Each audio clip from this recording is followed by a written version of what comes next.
Welcome to the Taste China Learn English. It is so great to be here. What if I told you that the light grassy green tea in your cup and the dark earthy pure tea maybe your grandfather drinks, well, they actually come from the exact same plant. Yeah, that fact always surprises people. Right.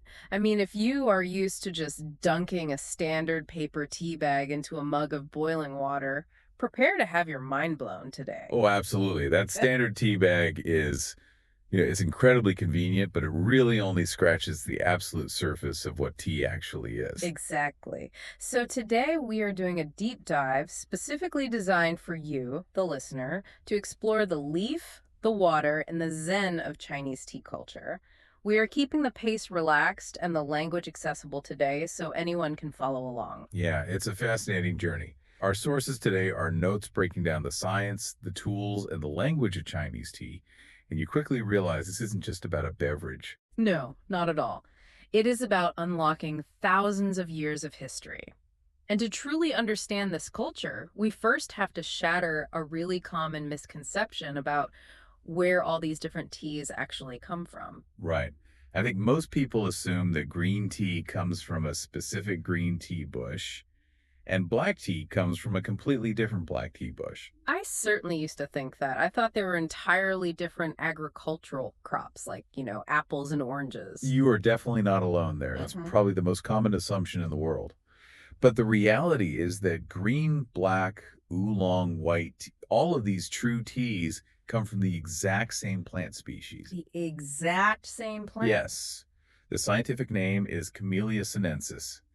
Every single true tea leaf is plucked from this exact same type of bush. That is just wild to me. So, if the starting material is completely identical, how do we end up with six entirely different categories of tea? Well, the massive variety comes down entirely to a natural chemical process.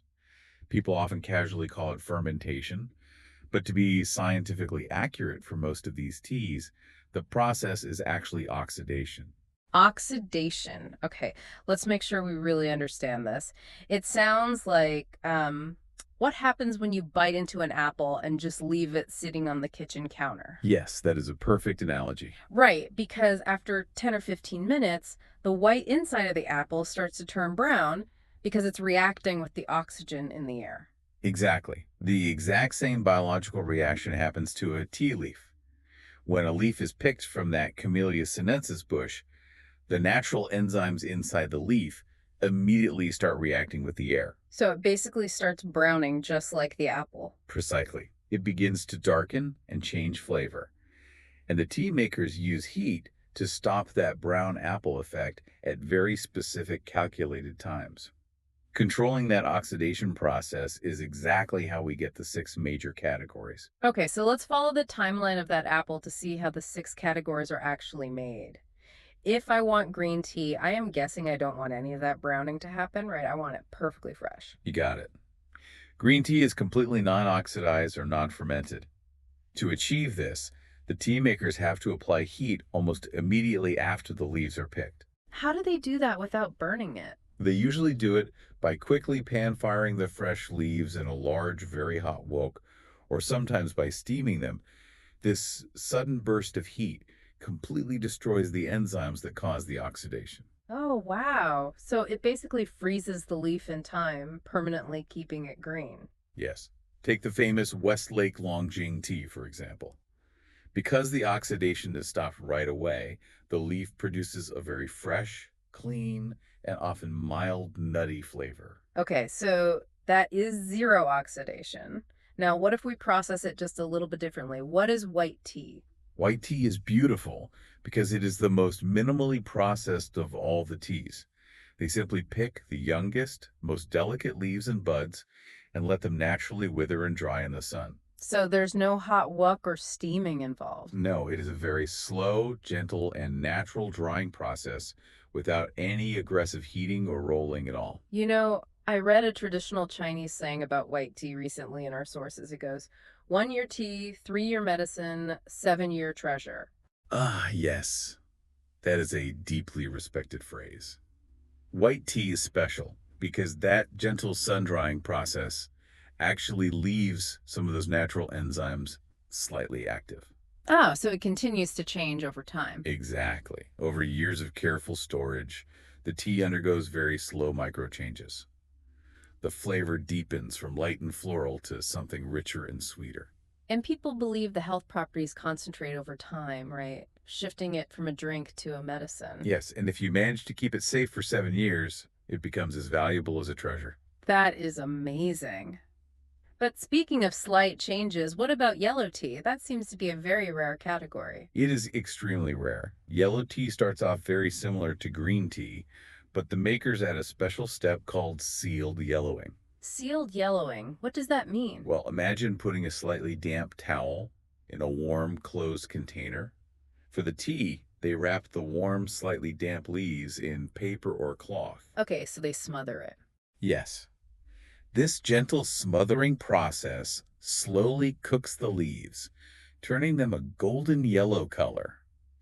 It removes the sharp, grassy taste of green tea, creating a much mellower, sweeter flavor profile. So it's almost like ripening a banana by placing it in a closed paper bag. Mm. You trap the environment to gently change the character. That's a great way to think about it. Awesome.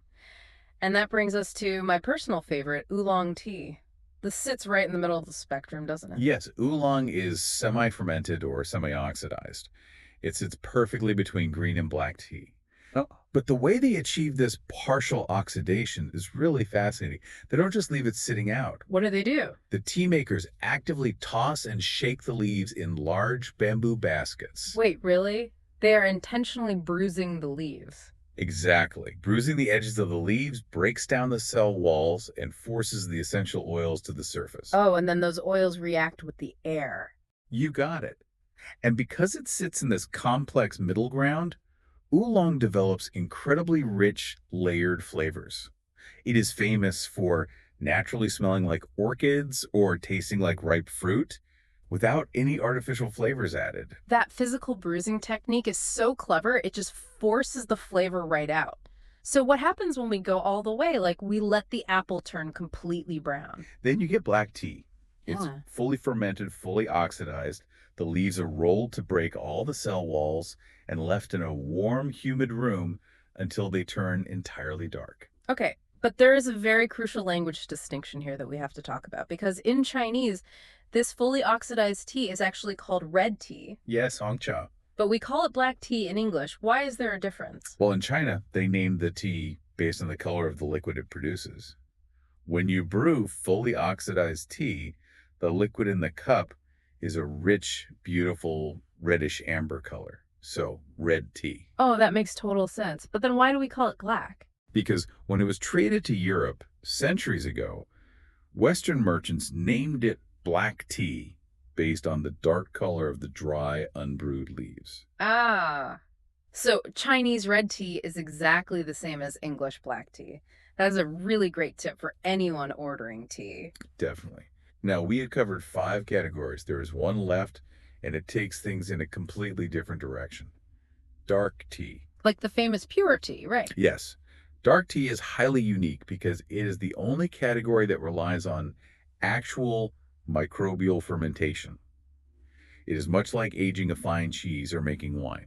It's a post-fermented tea. So instead of just reacting with oxygen in the air, we're talking about healthy microorganisms transforming the tea over many years. Exactly. The leaves are typically pressed into solid cakes and stored in specific climate-controlled conditions. Over time, this microbial activity completely transforms the leaf. And that creates that very deep, smooth, earthy flavor, almost like the smell of clean soil or a forest floor after a fresh rain. Yes, it is incredibly grounding. So, just to review our journey from that single Camellia sinensis plant, we have green, which is unoxidized, white, which is sun-dried, yellow, which is smothered, Right. oolong, which is bruised, black or Chinese red, which is fully oxidized, and dark, which is post-fermented. When you look at the whole spectrum, it really highlights the absolute genius of ancient tea makers.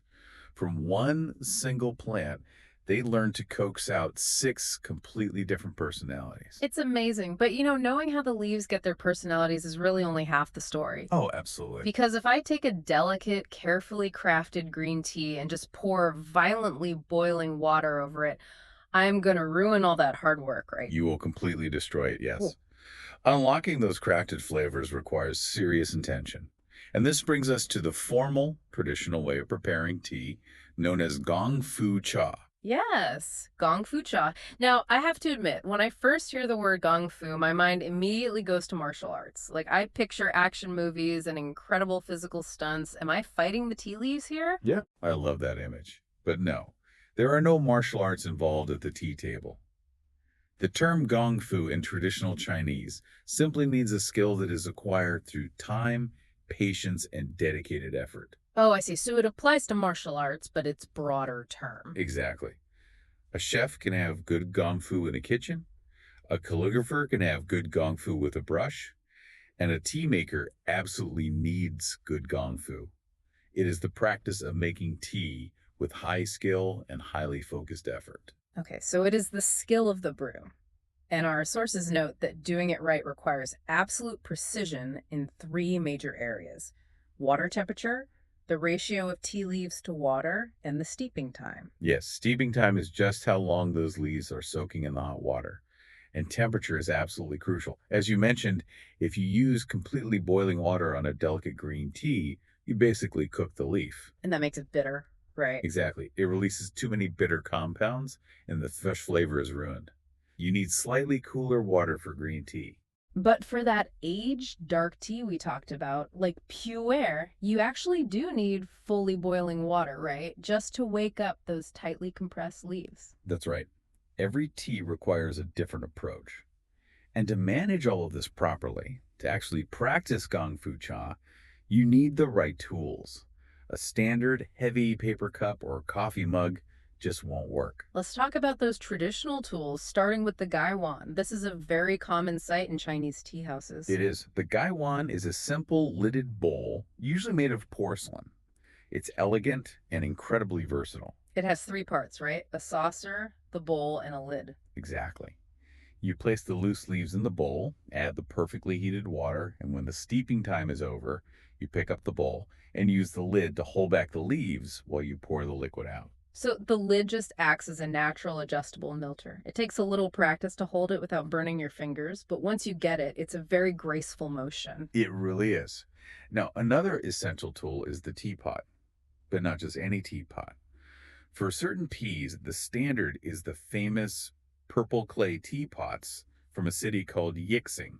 Yes, Hixing clay. I have seen these. They are beautiful, unglazed, earthy-looking pots. But why purple clay? What makes Yixing clay better than glass or porcelain?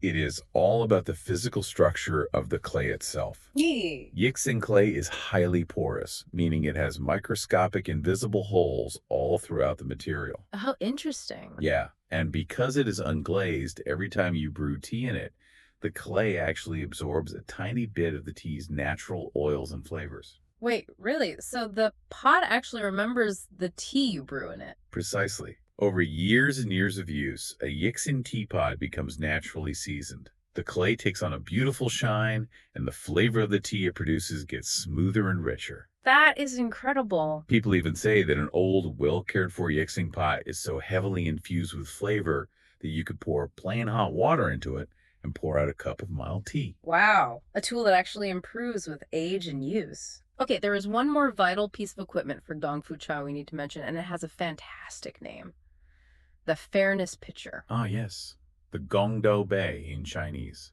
When I first heard fairness pitcher, I thought, is this about creating democracy at the tea table? And as I thought about the physical mechanics of pouring tea, I realized it actually is. You are completely right.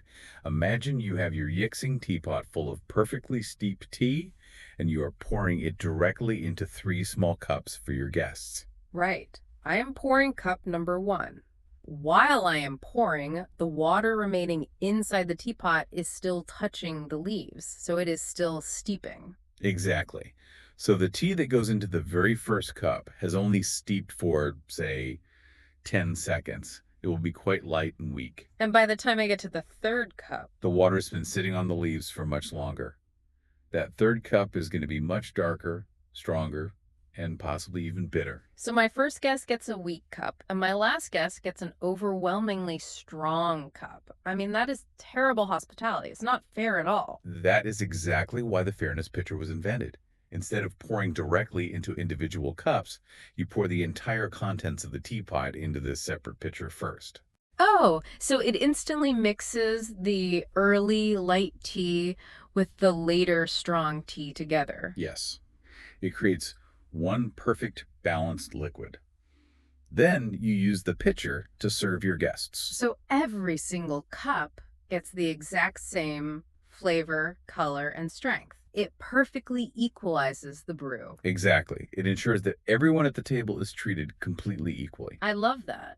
The tools themselves are designed around respect and equality, which, naturally leads us into the social and mental experience of drinking tea. Right, because tea is not just a physical beverage, it's a shared language.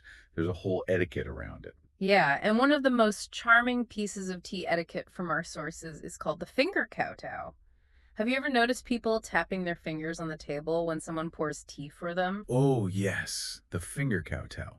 It's a wonderful tradition. It looks a bit like two little legs kneeling down, right? Yeah. You just tap two fingers gently on the table next to the cup. That is exactly what it is meant to represent. There's a great historical anecdote behind this. It is said that the Qianlong emperor of the Qing dynasty used to travel out of the palace in disguise, dressed as a commoner. Oh, so he could observe his people without causing a huge scene. Right. Nobody in the city knew the emperor was walking right among them. And one day, while resting in a local tea house, the emperor actually stood up and poured tea for his servants, who were also in disguise. Wow. Now, traditionally, if the emperor pours you a drink, you're supposed to drop to your knees and bow or kowtow in absolute gratitude, right? Yes. But if they dropped to their knees in the middle of a public tea house, they would blow their cover. Everyone would immediately know it was the emperor. So what did they do? To show their profound respect without giving away the secret, the quick-thinking servants bent their index and middle fingers and capped them on the table, mimicking a person kneeling and bowing. The emperor understood, and the tradition stuck. That is brilliant. And today it is just a very polite, silent way to say thank you. Exactly. If we're having a deep conversation and I pour you tea, you do not have to interrupt your sentence to thank me verbally. You just tap the table. So you know I am grateful, and our conversational connection isn't broken. It's all about maintaining harmony at the table. Beautifully said. And that harmony extends to how we actually taste and experience the tea itself. High-quality Chinese tea offers a very specific sensory journey. Yeah, let's talk about the vocabulary of the palate. When you look at how to describe tea, there is one word that comes up constantly: astringent. Ah, yes, astringency. It describes that dry, slightly tight feeling in your mouth. Now, I have to be honest. I have had oversteeped bitter tea before, and I hated it.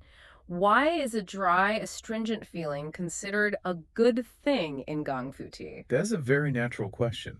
In many Western food cultures, dry and bitter are almost universally negative descriptions. But in Chinese tea culture, mild astringency is a necessary first step. How so? Well, it is not about harsh, unpleasant bitterness. It is about creating a physical texture in your mouth. It wakes up your palate. Okay, so it grabs your attention and makes your mouth focus. Yes. And more importantly, it sets the stage for the true prize of the tea tasting experience, which is the aftertaste. In Chinese, the specific term is huigan. Huigan, and that translates to a returning sweetness, right? Exactly. A returning sweetness. So the sweetness doesn't hit you immediately when the liquid touches your lips. Ah. First, you feel that slight dry astringency. Yes. Then, after you swallow and exhale, a natural, very deep sweetness slowly rises up from your throat and lingers on your tongue. Oh, wow. So if the tea was just sugary sweet right away, it would be entirely one-dimensional. It would be boring. It is the contrast that makes it beautiful. Without the dry feeling first, your mouth wouldn't appreciate the returning sweetness. The astringency is exactly what makes the lingering sweet aftertaste feel like a reward. You know, that transition from dryness to returning sweetness, it feels like a metaphor for life itself. You need a little bit of difficulty or contrast to truly appreciate the sweet moments when they finally arrive. I completely agree. And that actually brings us to the ultimate philosophy of tea. It is captured beautifully in a famous four-word Chinese phrase, cha chan yue. Cha Chun Yue, which means tea and zen are of the same flavor. Yes, this is really the absolute pinnacle of Chinese tea culture. But, you know, what does that mean for us today? I mean, most of us are not monks meditating on a misty mountain. We are busy people dealing with traffic, answering emails, navigating constant noise. How do tea and zen share the same flavor in a modern, chaotic life? It all comes down to the practice of mindfulness. Just being present. Exactly. Mindfulness simply means paying deep intentional attention to the present moment. Think about the physical Gong Fu Cha process we just discussed. If you want to make a good cup of tea, you absolutely cannot be staring at your smartphone. Right. You can't be stressing about your to-do list. You have to focus entirely on what is in front of you. You have to watch the water temperature so you don't cook the leaves. You have to time the steeping perfectly to the second. You have to feel the heat on the porcelain gaiwan and listen to the sound of the water pouring into the fairness pitcher. And pay close attention to that sensory journey, from astringency to returning sweetness. By demanding your complete attention on these tiny, beautiful physical details, the process of making tea pulls you completely out of your mental stress. It grounds you. It forces you to be right here, right now in the room. The complex process isn't just a chore to make the beverage taste good. The process itself is the medication. Exactly. You find a moment of profound inner peace in a noisy, fast-paced world simply by focusing on the leaf in the water. That is how tea and Zen become the exact same experience. That is incredibly powerful. We have covered a massive amount of ground today on our deep dive.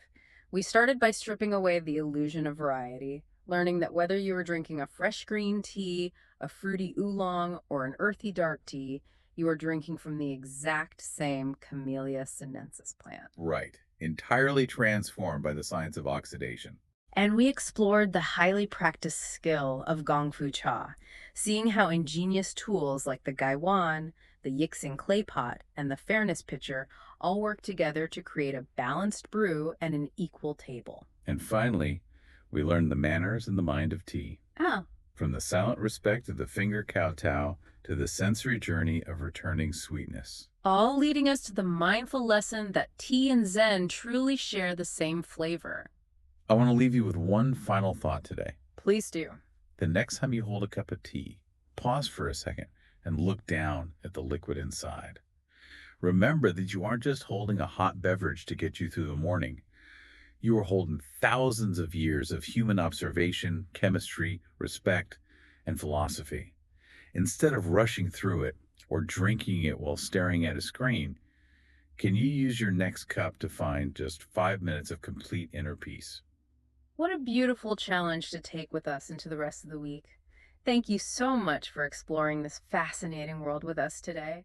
To help us continue taking these deep dives and sharing these incredible stories with you, please like, share, and subscribe to our channel.